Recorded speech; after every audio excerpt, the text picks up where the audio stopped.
Sveiki, kam įdomu, kaip susimontavom saulės elektrinę, žiūrėkit toliau. Video bus iš skirtingų dienų, nes teko perfilmuoti ne vieną kartą, bet stengiausi viską pateikti kuo informatyviau. Tai pradėkime nuo jau pabaigto rezultato. Tai mes naudojam rytai vakarai sistemą. Panelės yra 15 laipsnių kampu, išdėliotos į 3 eiles. Ir čia va, ką matom, tai yra 30 panelių ir yra 4 stringai padaryti. Ateityje dar planuojam prasitesti, įsididinti plotą panelių, kad biškį daugiau gal kilovatų turėt, kad jeigu, tarkim, per mažiau saulės, tai daugiau panelių vis tiek sugebės prigaminti elektros energijos. Taip pat išsidėliojam ir pas mus stringai yra išdėlioti šitaip, kad eina vienas iki galo, tada apsisuka ir ateina jisai iki čia ir tada nukeliauja vėl atgal. Tai žodžiu, jeigu čia yra pliusas, tai pliusas, minusas, eina sujungta nuosekliai, tada čia peršoka ir patenka į šitą. Vėl pliusas, minusas ir tada minusas grįžta jau su kabeliu atgal to pačiu keliu. Vien dėl to, kad nesusidarytų žiedai. Kad kai, pavyzdžiui, trenks žaibas kažkur netoli, kad nebūtų, kad nesusiindukuotų laide įtampa ir nenukeliautų į namą. Tai reikia laikyti laidus kuo arčiau. Tai taip pat ir stengiamės juos sudėti, pavyzdžiui, eina laidas iš panelių grupės, tai yra vienas stringas į vieną gofrą, tai juodas ir raudonas laidas eina kartu. Taip, tai kai minėjau, pas mus 4 čia stringai, tai yra vienas, gal taip parodysiu, tas pats baigėsi, grįžta, tada šičia į kitą pusę. Tada jisai peršoka ten, vėl grįžta, taip atgal ir nueina. Tada šita vieta, nuo čia eina čia, tada peršoka taip ir nueina iki galo ir grįžta vėl. Nu ir tokia pati pozicija čia, kad eina taip, peršoka, ateina, pasijungia tos ir grįžta atgal. Tai įmesim schemutę, kaip čia viską pajungiam, kaip išvedžiojam. Naudojam tokius blokelius pirktus, jau laikikliai yra į juose. Tai visai neblogas sprendimas, kažkaip nesinorėjo naudoti tų metalinių konstrukcijų ant stogo, vien dėl prabėdimo netyčinio. Tai vat pasirinkau tokius blokelius ir kas gerai, kad jie jau turi savo svorį, paskaičiuota, kiek atlaiko greičio vėjo, kad panelių nepakeltų, nes kai trinkeles dedi į laikiklius arba ten prispaudi, tai neaišku, kiek ten dėti ir kaip dėti, kad būtų patikima. Tai kadangi ant plokščio stogo panelės nesitvirtina, tik pasideda, tai norėjosi, kad jos būtų padėtos jau taip, kaip turi būti. Labai ilgai juos gamino, tai teko mum nukelti vienus metus, ne? Nu, jau. Nespėjom realiai. Nespėjom. Jo, gal būtume jau praeitais metais pasidarę, bet labai šitų jo, laikiklių norėjom. vien dėl to, kad platus, didelis plotas remiasi, plius jie yra sunkus ir nereikia ten papildomai visokių trinkelių susidėti. Tai vat, tas mane ir sužavėjo realiai. Tik tai gal vienintelis neigiamas dalykas šitų betoninių laikiklių, ką matau, tai nėra to bendro įžeminimo. Tai kiekvieną panelę reikėjo sujunginėti ir nuvesti bendrą įžeminimo laidą į namus ir pajungti prie mūsų įžeminimo kabelio. Padukai yra 3 cm iš perdirbtos gumos, kas yra visai fainas variantas. Ir apačioj jie turi tokius prabėgimus vandens, kad neužsistovėtų. Tai pat čia šitoj vietoj turim tokį trikampį išaukštintą. Nubėgimui jisai yra skirtas vandeniui, tai susidūrėm su bėda, kad tos panelės išsibangavo. Tai vat reikėjo išdidinti aukštį to laikiklio, tai pakišom čia, paaukštinom, kad tiesa būtų graži. Bet iš tikrųjų, tarkim, konstruojant stogą ir jeigu taip dabar daryčiau iš naujo, tai biškį tai yra truputį tą nuolydį kitaip organizuočiau ir daryčiau jį gana trumpesnį, nes vis tiek dauguma, tarkim, galvoja, kad dėsis panelės ant stogo, kai jau namas bus pastatytas ir kaip tą viską išdėlioti, kad tos panelės įsikomponuotų į stogą. Tai gana tikriausiai sunkus uždavinys. Tai va šitoj vietoj aš iš pradžių bandžiau nuspręsti, kur čia tos panelės stovės. Ir susidėliau kaminėlius, kad jie kuo mažiau vietos užimtų. Tai realiai šita vieta tikriausiai galima sakyti ir nenaudojama, bet kitaip išspręsti nelabai išėjo. O tuos visus nuolydžius, tai sekantį kartą daryčiau tiesiog trumpesnius, nes jau čia nereikia tokių didelių. Tai bet gautųsi statesnis tada? Statesnis, bet nieko blogo. Vis tiek vanduo bėga nuo ten ir jisai išsiskirstytų, vienas nubėgtų ten, o kitas nubėgtų ten. Tai... Nueina visi šitie kabeliai į kaminėlį. Jo, į kaminėlį ir įlenda. Paskui iš vidaus parodysim. Čia gal dar nėra čia taip labai gražiai padaryta, bet čia reikėtų visus ant trinkelių pakelt, kad neužsistovėtų vanduo, nes ir dabar matosi šiek tiek jau yra pasistovės, bet šitą dalyką dar reikės sutvarkyti. Nėra čia geras sprendimas padėti, bet tiesiog dar neturėjom laiko, kada pabaigti. Gofros turi būti irgi specialios, kad jos nebijotų UV, nors šiaip gamintojas deklaruoja, kad tas laidas, kuris yra naudojamas saulių panelių pajungimui, jisai kaip ir pats nebijo UV, bet kad būtų saugiau ir kad nesitrintų ten tas laidas ant stogo, tai tiesiog įdėjom į papildomą į gofras, kaip ir papildoma apsauga. Įžeminimo laidas turėjo būti būtinai įdėtas į gofras, nes jo izoliacija bijo UV. Palikom tarpą, čia yra 30 cm tarp panelių. O kažkur 30-40 cm, kad galima būtų praeiti tiek nuo parapeto, tiek palikom. Matai, tu pati net nebijai eiti tenai. Bijau biškį.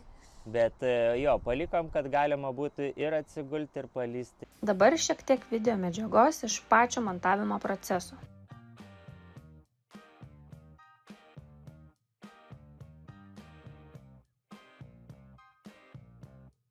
Saulės moduliai, inverteriai, skaitiklis, kabeliai, jungtis yra iš Jaukurų. Padukai breinas.com, o laikikliai bsp.lt.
vat, kaip ir minėjau, turim 4 stringus ir kiekvieno stringo laidai yra sumauti vieną gofrą. Tai taip ir yra, ateina 4 gofros nuo stogo ir jos yra prijungtos prie inverterių. Inverteriai pas mus yra Sungrow. 2 pasistatėm inverterius. Vienas inverteris yra hybridinis, kitas yra gridinis. Tai O kodėl? hybridinį naudosim akumuliatoriui krauti, o gridinį tiesiog atiduoti į tinklą arba tas, kas namui reikalinga. Galės jisai papildyti. Dabar šiuo metu akumuliatoriaus neturim ir dar neaišku, kada turėsim, bet esmė, kad tai jau galima pasijungti tą akumuliatorių. Tai inverteriai yra 8 kW. Yra pastatytas meteris jiems, kad į tinklą netiduotų daugiau negu 10 kW. Pas mus kaip ir maksimali galia kažkur 14 generuoja, kai labai gerai saulė šviečia. Bet meteris riboja tą atidavimą į tinklą. Tai čia toks laikinas sprendimas, nes visi inverteriai čia kabės ir dar kol kas neturim sienos tam, tai susikabinom juos taip. Jiems yra atvesta iš skydinės kabelis, čia berods 10 kvadratų yra 5 gyslų, atvestas būtent saulės panelių inverteriui pajungti. Stovi 2 saugikliai trifaziai, čia dėl papildomos apsaugos. Ir tada iš po tų saugiklių nueina tiesiai į inverterio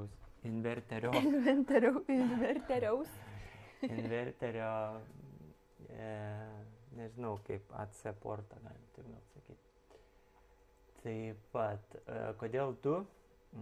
Tai dar iš tikrųjų norėjosi išsidalinti tą galią, kad būtų kuo mažesnė galia, tai automatiškai tas pats inverteris kaip ir tampa jautresnis mažesniems srovėms ir mažesniems įtampoms. Tai va čia yra meteris. Kad tą meterį pajungti, mums reikėjo nuo inverterio atvesti realiai porą laidų. Tai tinka ir šiaip paprasti laidai, bet mes pasirinkom tipo vesti vytą porą. Nes kodėl buvau atvedęs paprastą laidą ir neveikia. Neveikia dėl to pasirodo, kad meteris turėjo gamykliškai nustatytą blogą adresą. Tai labai daug ir ilgai knisausi, kodėl inverteriai neranda meterio. Ir vis dėlto išsiaiškinau, kad reikia adresą pakeisti. Tai pakeitus adresą pradėjo veikti, bet mes tada jau ir laidą pakeitėm. Bet šiaip reikalavimo tikriausiai nėra, nes naudojamas protokolas yra 485 RS, o jisai ten iki 300 metrų veikia be problemų. Tai va, ten yra tos gofros nuo stogo ir jos ten nueina į garažą. Mes gaminom jau, ne jau, 1,5 mėnesio gal. Tai šiokią tokią statistiką turim. Jo. Galim pasižiūrėti. Tai va, matom, kad šiandien apie 10 kW varo, į tinklus atiduodam 8, nes namai dar sunaudoja. Papasakosiu istoriją, kaip nepavyko iš tikrųjų paleisti man 2 inverterių. Gal kažkam bus irgi aktualu, nes daug kas, ta prasme, ko klausinėjau, niekas nežinojo ir tie, kurie montuoja, irgi negalėjo tiksliai atsakyti, ką turėčiau padaryti, kad sumuotųsi ta galia atiduodama į ESO.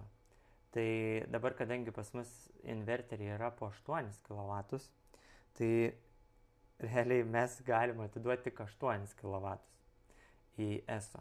Ir atiduodam 8 kW. Neina sumuoti. O neina sumuoti dėl to, kad vienas inverteris yra hybridinis, kitas yra gridinis. Jeigu būtume pasirinkę abu, pavyzdžiui, hybridinius, arba abu gridinius, tai jie vienas su kitu susijungia. Dabar, kai yra jie skirtingi, kad juos sujungt, reikalingas toks dalykas logeris. Tas logeris dirba tokį kaip ir paskirstimo darbą tarp inverterių, dalinasi duomenim, o tas meteris būna jau tada prie to logerio prijungtas. Tai mes jį naudosim? Nenorėčiau. Tai kaip mes tada sujungsim? Nes kainuoja, man atrodo, galbūt pasikeisim mes inverterį vieną į 10 kW ir išsispręs. Šita bėda. Tai, čia nėra čia didelė bėda. Dabar tie inverteriai labai pigiai kainuoja, apskritai viskas gana pigiai kainuoja, kas susiję su saulės elektrinė. Tai už logerį 500 eurų nesinori mokėti. čia yra toks fancy dalykas, galim sakyti. Bet tie visi, pavyzdžiui, tie gridiniai paprasti inverteriai, tai ta prasme jų kaina tikrai yra nedidelė. Tai ir iki šios dienos man nepavyko sujungti ir mes atiduodam maksimaliai tik tai 8, mes galim 10. Bet jau turiu išeiti, kaip man padaryti. Tai jeigu nepavyks, tai teks pirkti inverterį. O inverterio logerį, jo. O logerio kaina yra, nesąmoninga. Čia gal mėnesį galim pasižiūrėti. Čia dabar Liepa, kitą mėnesį. Birželį, pažiūrėkime. Vakar kaip gamina ir matosi, kad ta elektrinė pradeda beveik maksimaliai mum gaminti apie 10:30 ir pradeda mažėti apie, kiek čia tų valandų, 15:30 po biškutį. Bet čia gal dėl to, kad rytai vakarai sistema. Nežinau, jeigu būtų pietus, tai aš manau, kad ant pietų būtų labai didelis pikas, o jau į vakarą tas pikas mažėtų. Tai mes vien dėl to ir bandžiau galvoti, kaip čia tos elektros turėti kuo ilgiau gaminamos, o ne tai, kad pikas šoka ir po to vakarė nieko nebegamina. Tai nusprendėm tokią sistemą turėti, kad beveik visada gamintų nuo ryto iki vakaro. Reikės gal pasistebėti, kaip žiemą elgėsi šitą sistemą, bet galbūt daugiau modulių sudėjus ant stogo pavyktų ir kažką tokiais niūresniu laikotarpiu pasigaminti. O kaip su sniegu bus? Tai kelsim tave ir valysim. Tai va. Tai šiaip žiūrint į grafikus, tai jie beveik panašus. Čia matosi debesis. Epsas, jisai sėdi kažkur debesyse ir tuos duomenis kaupia. Šiaip man norėjosi, kad jie patys turėtų tiesioginį ryšį, bet nežinau, kaip ir nelabai turi tokio dalyko, kad Epsas tiesiai prie jų prisijungtų ir ne per cloudą. Mes turėjom problemų apskritai įjungti. Jo, tai, čia nežinojimas realiai gavosi mano dėl to, kad susinstaliavau Epsą kaip vartotojas, o ne kaip instaliuotojas. Tai ten pusę funkcijų nemačiau, nesupratau, tada ieškojom pagalbos, radom, kas patarė, padėjo ir šiai dienai turim jau veikiančią elektrinę ir susitvarkė. Dabar nieko nebereikia kištis, jau ir pamiršau, kad ją turim. Tai tiesiog kartais įsijungi, pasižiūri, kiek gamina. Tai ar esi patenkintas? Jo, esu patenkintas. Tik sakau, dar lieka vienas klausimas, tiesiog iš nežinojimo čia buvo, kad reikėjo paimti didesnės galios vieną inverterį. Tokį, kokį ESO gali.